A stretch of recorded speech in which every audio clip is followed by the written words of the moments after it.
നമസ്കാരം. ചാനൽ 91 ന്യൂസിലേക്ക് സ്വാഗതം. ദേശീയപാത വികസനം ഇനിയും വേഗത്തിലാക്കിയില്ലെങ്കിൽ വലിയ അപകടങ്ങളുണ്ടാകും. ഇപ്പോൾ തന്നെ കേരളത്തിൽ പെയ്ത വേനൽ മഴയിൽ റോഡിൽ പലയിടത്തുമുണ്ടായ വെള്ളക്കെട്ടുകൾ അപകടത്തിന് കാരണമായി തീർന്നു.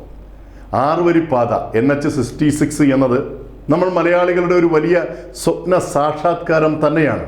അതുകൊണ്ടാണ് നിരവധി പ്രതിഷേധങ്ങൾക്കൊടുവിലും ഇങ്ങനെ ഒരു നിർമ്മാണ പദ്ധതി കേരളത്തിൽ നടപ്പിലാക്കുവാൻ നമുക്ക് സാധിച്ചത്. സംസ്ഥാന സർക്കാരിൻ്റെ ആത്മാർത്ഥമായ സഹകരണവും കേന്ദ്ര സർക്കാരിൻ്റെ ഇച്ഛാശക്തിയും രാഷ്ട്രീയ ഭേദമന്യേ റോഡ് വികസനത്തിനായി ഒരുമിച്ച് ചേർന്നപ്പോഴാണ് ഈ അതിവേഗ പാത യാഥാർത്ഥ്യത്തിലേക്ക് എത്തുന്നത്. ആയിരക്കണക്കിന് കോടികൾ മുടക്കിയാണ് നിർമ്മാണം നടക്കുന്നത്. പുതിയ പാലങ്ങൾ, ഫ്ലൈ ഓവറുകൾ, എലിവേറ്റഡ് ഹൈവേകൾ തുടങ്ങി വമ്പൻ കടമ്പകൾ കടന്നു വേണം ഇത് പൂർത്തീകരിക്കാൻ. പൂർത്തിയായി കഴിയുമ്പോൾ മലയാള നാടിൻ്റെ മുഖച്ഛായ മാറുമെന്നതിൽ സംശയമില്ല. പാത നിലവിൽ വരുമ്പോൾ റോഡ് അപകടങ്ങൾ വളരെ കുറയും. അതുപോലെ തന്നെ വളരെ വേഗത്തിൽ നമുക്ക് യാത്ര ചെയ്ത് ലക്ഷ്യത്തിൽ എത്തുവാൻ സാധിക്കും. ശാസ്ത്രീയമായാണ് റോഡുകൾ നിർമ്മിച്ചിരിക്കുന്നത്. അതുകൊണ്ട് വാഹനങ്ങൾക്ക് കേടുപാടുകൾ കുറയും. ഇതൊക്കെ ഇതിൻ്റെ ഗുണങ്ങളിൽ പെടുന്നു. പക്ഷേ നിലവിൽ കേരളത്തിൽ നടക്കുന്ന ഈ റോഡ് നിർമ്മാണത്തിൽ വലിയ അപാകതകളും നമുക്ക് കണ്ടില്ലെന്ന് നടിക്കുവാൻ സാധിക്കില്ല. മിക്കയിടങ്ങളിലും നിർമ്മാണത്തിൽ ക്വാളിറ്റി വളരെ കുറവാണ്.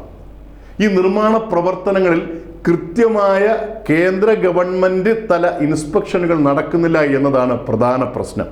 മറ്റൊന്ന്, ഡ്രെയിനേജുകളുടെ നിർമ്മാണം പലയിടങ്ങളിലും ശാസ്ത്രീയമായല്ല ചെയ്തിരിക്കുന്നത്. മഴക്കാലമാകുമ്പോൾ ഇത് വലിയ ഗതാഗത പ്രതിസന്ധിക്ക് തന്നെ കാരണമാകും. പാരൽ റോഡുകളുടെ നിർമ്മാണത്തിലും പലയിടങ്ങളിലും പിഴവുകൾ സംഭവിച്ചിട്ടുണ്ട്. റോഡിൻ്റെ ഇരുവശത്തും താമസിക്കുന്നവർക്ക് സ്വന്തം വീടുകളിലേക്ക് കയറുവാൻ പോലും നിവൃത്തിയില്ലാത്ത രീതിയിലാണ് നിലവിലെ പാരൽ റോഡുകളുടെ നിർമ്മാണം. അതിനോടനുബന്ധിച്ച് ചില വീടുകൾ വലിയ കുഴിയിലും മറ്റു ചില വീടുകൾ കുന്നിൻ മുകളിലും ആയിപ്പോയിരിക്കുന്നു. വീടുകളിൽ എത്തുവാൻ പടികൾ നിർമ്മിക്കാനോ അതല്ലെങ്കിൽ വാഹനങ്ങൾ കയറ്റുവാനുള്ള വഴികൾ നിർമ്മിക്കുവാനോ സാധിക്കുന്നില്ല. ഇനിയുള്ള മറ്റൊരു പ്രധാന പ്രതിസന്ധി നിലവിലെ ഓട്ടോ ടാക്സി സ്റ്റാൻഡുകളുടെ അവസ്ഥയാണ്. 6 വരിപ്പാത പൂർത്തിയാകുന്നതോടുകൂടി റോഡിൻ്റെ വശങ്ങളിൽ ബാരിക്കേഡുകൾ സ്ഥാപിക്കുകയും പഴയ ജംഗ്ഷനുകൾ ഇല്ലാതാവുകയും ചെയ്യും. ടാക്സി, ടെമ്പോ, ഓട്ടോറിക്ഷ എവിടെ പാർക്ക് ചെയ്യുമെന്നുള്ളത് ഉത്തരം കിട്ടാതെ തുടരുന്നു. റോഡിന് ഇരുവശവും താമസിക്കുന്നവരെ വേർതിരിക്കുന്ന അവസ്ഥയാണ്. കാരണം റോഡിലൂടെ നടന്ന് ക്രോസ് ചെയ്ത് അപ്പുറമെത്താൻ സാധിക്കില്ല. അതുപോലെ തന്നെയാണ് പാരൽ റോഡിലൂടെ വാഹനമോടിച്ച് എതിർഭാഗത്ത് എത്തണമെങ്കിൽ കിലോമീറ്ററുകൾ നമ്മൾ സഞ്ചരിക്കേണ്ടി വരും. ഇതൊക്കെ ആലോചിക്കുമ്പോൾ നമുക്ക് വല്ലാത്ത ഉത്കണ്ഠയുണ്ട്.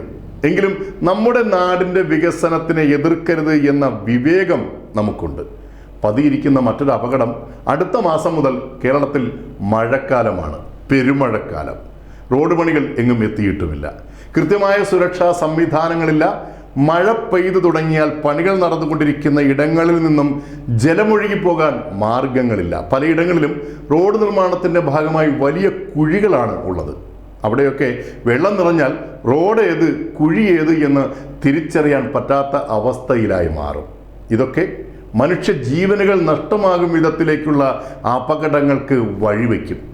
ദേശീയപാത നിർമ്മാണ വിഭാഗമോ സംസ്ഥാന സർക്കാരോ ഇടപെട്ട് വർഷകാലത്തിലെ ജലമൊഴുക്ക് കൃത്യമാക്കുവാനും റോഡ് പണി നടക്കുന്ന ഇടങ്ങളിലെല്ലാം ഉറച്ച ബാരിക്കേഡുകളും അപകട സിഗ്നൽ ലാമ്പുകളും സ്ഥാപിച്ചും സുരക്ഷ ഉറപ്പാക്കണം എന്ന് അഭ്യർത്ഥിക്കുകയാണ്.